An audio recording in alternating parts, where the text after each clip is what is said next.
My name is John Passfield, and the title of this reading will be John and Mother Goose Video 11, The Little Old Lady Who Lives in a Shoe. Here is my novella, John and Mother Goose, The Carnival of Tales, a picture of John and Mother Goose together on the cover. While driving his granddaughter home from daycare, John suddenly finds himself standing in the midway of a carnival of Mother Goose fairy tales.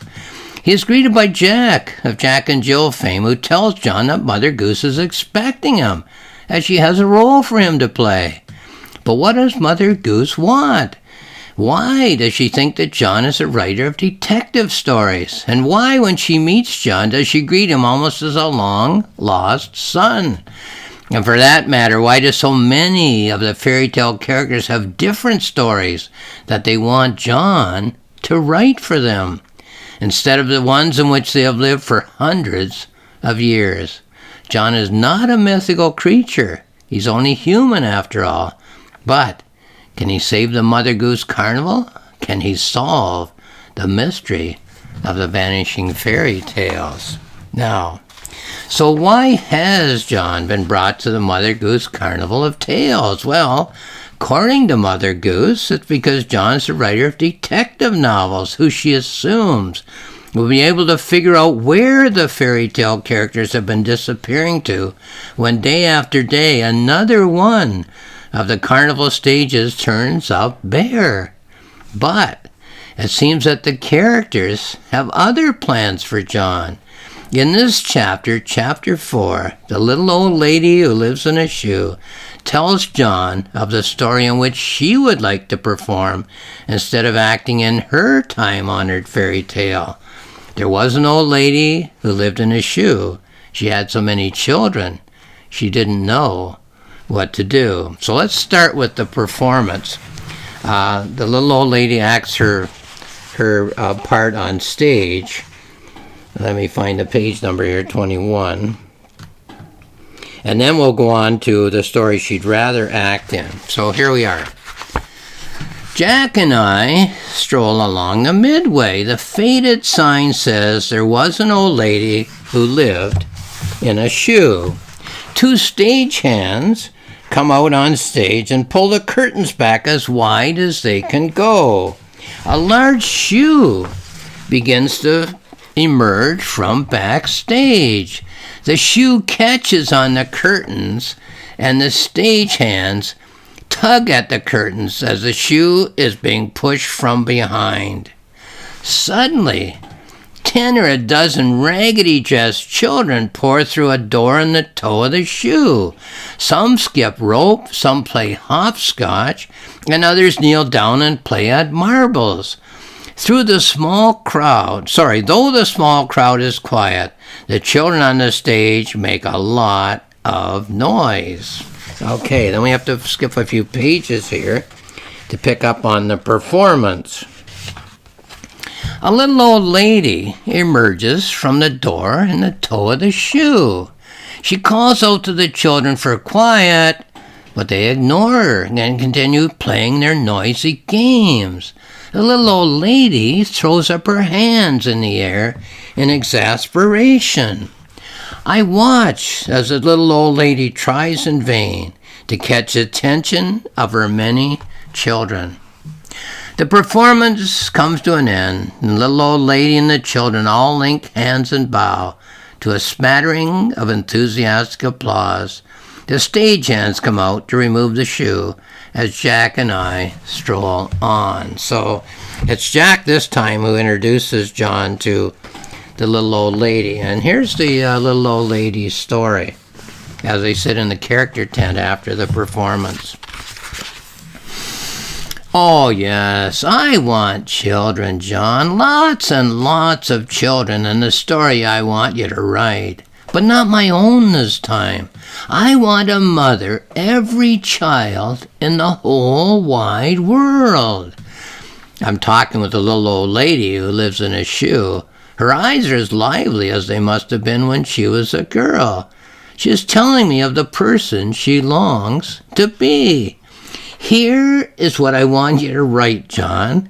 I've been told you write lots of books. I'm sure you'll agree that the plot will be perfect for me. Let me be born in a war-torn country, John. Here I am in my ballet class. Hear the bombs as they drop, John. Hear the explosions from time to time. Each time the destruction is nearer to the hall. I'm always very thin, John, never having enough to eat. Hear the other girls jeering at me, John? Make them cruel, nasty, unkind. They think my legs are too thin to carry me through the grind of ballet, that they'll snap right off whenever I make a leap. But I have something going for me, John, something none of the other girls have. My toes have a wider span than the average child of my age, even a child, unlike me, who is getting enough to eat. Have you ever heard of Nijinsky, John? Did you ever practice ballet? His toes are splayed so wide that he can make gigantic leaps. But I must never look like a freak, John. When you describe me, keep this in mind. Always make me look as fragile as a swan. But I shall leap to balletic heights, John, higher than any other girl. Only Nijinsky is known to leap higher, though he is a boy. I become a major star, John, as the bombs rain down from above. Opening nights, standing ovations, lush bouquets. But the bombs are always present, John. The bombs rain down as I practice my pliés. That's scene 1 of the lady's story. Let's go to scene 2, as the old lady who lives in a shoe sits in the character tent and tells her story to John. Now here's my second scene, John. This is what you can make me be. It's the little old lady who lives in a shoe. She's telling me of the person she wishes to be. It's shortly after the war, of course. I'm a movie star in the pictures, John. I play light, romantic roles. The prince always marries me in the end. The ballet stage is my launching pad, John. Hollywood comes and whisks me away. I star in a series of films that are highly acclaimed. In one, I play a ballet girl during a war.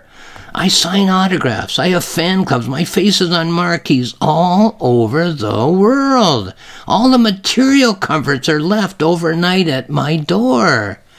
But I'm a person of great sadness, John. A lady of sorrows galore.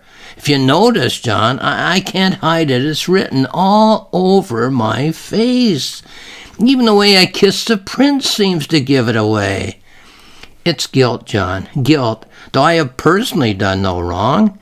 It's that my fortunes have soared so high, John, as high as Nijinsky, one critic will say.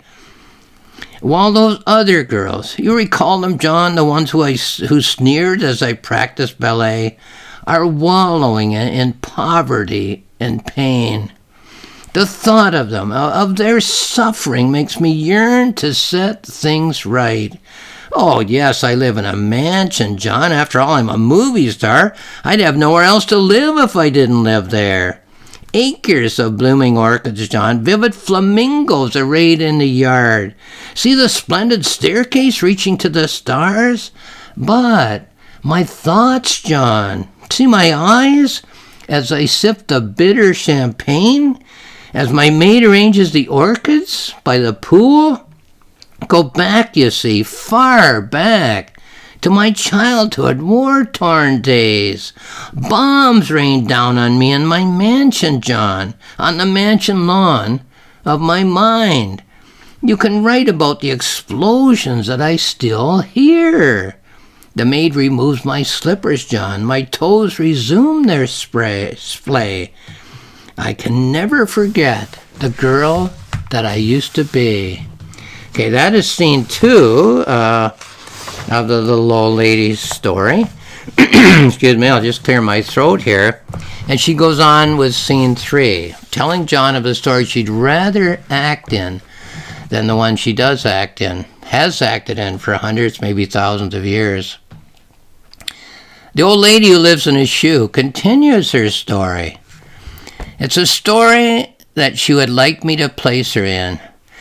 I won't be happy living in a mansion, John, any more than I was in the shoe. I'll keep searching for my rightful place in the world. Oh, I'm not interested in personal glory. When you write this, you can skip the many awards and accolades. I'd confine all that to merely a chapter or two, just to indicate in retrospect the enormous sacrifice that later, after much brooding beside my swimming pool, I give my head a shake and decide to make. Oh, here I am in my later years, John. What I want you to have me be? I have many children now. See them pressing forward to greet me so lovingly as I descend with appropriate music from on high, towards the runway, towards the ground. No more living in a shoe, John. I have my own private plane. The fuselage gleams on the tarmac, strewn with petals from many lands. Bouquets of splendid orchids fill my arms. Oh, they're not my personal children, no. They are the waifs from war-torn lands. I bring them food and comfort, John. I see their plight as my own. A Mother Teresa figure for sure, John, and how I am blessed with the common touch. We both of us are so gifted at molding young lives. The children greet me on the runway. I pose for pictures with groups of them, John. I have a cameraman follow me constantly. Yes, the world must know my pain. I'm still in my mind and heart, John, that skinny, war-torn waif, rejected and scorned at ballet school. The Swan Lake chorus was needlessly cruel, John. They hid the special socks I had made. Swans down feathers concealing adders, or reptiles of some other odious kind. Oh, those memories burn like sulfur, John. Torture chambers they are in my mind. I hear the bombs rain down incessantly, John. I am still that humble child. I am atoning for others' crimes, John, leaving my mansion for weeks at a time. I want those children, John, to see themselves in me. I show them my splayed toes, John, my splayed Nijinsky toes. The ugly duckling I left so high, she became a swan. I'm leaping higher than ever before, John. Have me leaping, John, when you write this. Show a little girl who is suffering. Take the reader inside her thoughts. Have me leaping, John, inside that little girl's heart. And that's the story as told to John by the little old lady who lived in a shoe. The first book which I wrote about the characters, whom I call the mythicals, was John and Santa, the cowboy shirt. It's established in that story that mythicals cannot create myths. Santa tells John that he is a mythical creature, not a human. He says that before humans created the story of the sleigh and the 8 tiny reindeer and the story of Rudolph, the reindeer with the red nose who leads the sleigh, he had no corporeal being. Santa had no physical self. Santa explains that he is a force which has been present in the world since time began, but which is embodied in physical terms, in artistic terms, by human writers. It follows then that in various cultures, the force that Santa represents might well be embodied in a variety of different physical forms. So, here we have the little old lady who lives in a shoe asking John, a human writer, to set aside the story that humans have created for her to live in and to act in, and to create a new story for her to live and act in. I suppose what we can ask ourselves when we hear the story that the little old lady who lives in a shoe prefers is whether the little old lady understands the force that she represents in the life of human beings. In addition, one can only hope that John is aware of this question as he ponders whether or not to grant the little old lady's wish and to write a story in which in future the little old lady can perform. So should John write this story for her and let her leave the story of the little old lady who lived in a shoe? Well, This is my novella, John and Mother Goose, The Carnival of Tales. It's found on Amazon, where you can have a look there for more information. My publisher's website is roxmillspress.com, and you can find more information there. My website is johnpassfield.ca, where there's 2 free books. You just click on the cover icon, and there they are to read. One is the planning notebook, which I wrote while I planned and wrote this novella. The other is the journal, in which I reflect on all of these issues, such as the one I just mentioned. So have a look if you're interested in that kind of literary chat, but it's also chat about the way we humans live our lives. So have a look at johnpassfield.ca if you're interested. Lastly, I'll just say thank you for watching this video.